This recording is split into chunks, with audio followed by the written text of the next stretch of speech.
Bonjour à tous, j'espère que vous allez bien. Aujourd'hui, je vous explique c'est quoi, selon moi, les pires côtés à mon travail de courtier hypothécaire. C'est parti!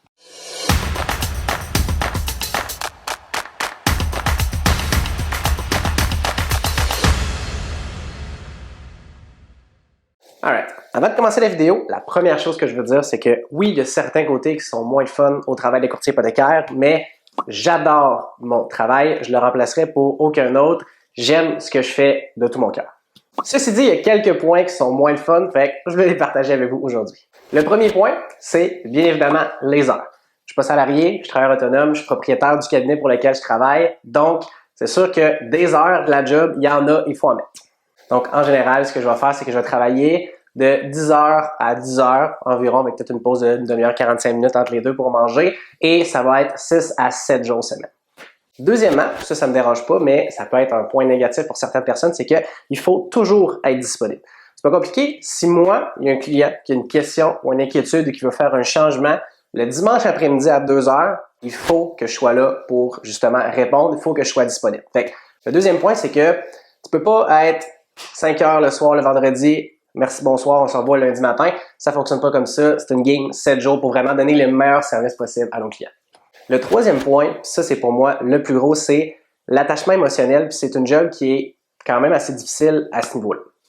Pour moi, le plus gros problème, c'est lorsque tu prends le dossier d'un client ou d'une cliente, t'expliques que si ça fonctionne, ça peut changer sa vie, t'expliques que son dossier est difficile, t'expliques que elle a des grosses difficultés, souvent il y a de l'émotion qui rentre là-dedans, on est stressé, on a peur que ça fonctionne pas, puis lorsque malheureusement, parce que je suis pas Superman, il y a certains dossiers qui fonctionnent pas et on n'a pas de solution pour la cliente ou le client, ben ça fait vraiment le cœur de devoir prendre le téléphone, de devoir expliquer cette nouvelle-là, de devoir donner la nouvelle au client ou à la cliente que son dossier fonctionne pas quand tu sais que c'est quelque chose qu'il ou elle tenait vraiment à cœur.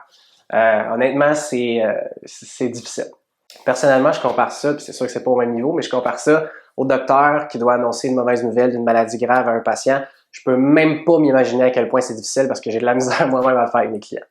Donc au final, il faut un petit peu avoir une carapace, ne pas être trop émotif, parce qu'il faut que ce soit en contrôle, c'est professionnel, mais c'est difficile là, quand on doit annoncer une mauvaise nouvelle.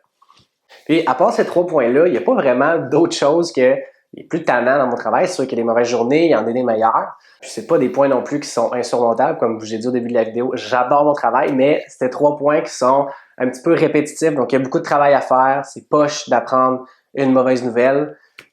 Puis ça ressemble à ça. C'est tout pour moi aujourd'hui. Vidéo plus personnelle. J'espère que vous allez apprécier. Je vais en faire peut-être d'autres. Si vous avez justement apprécié, vous pouvez liker la vidéo. Ça m'aide beaucoup. C'est beaucoup de travail de faire ces vidéos-là. Fait que j'apprécie énormément. Sur ce, on se revoit la semaine prochaine. Bye bye.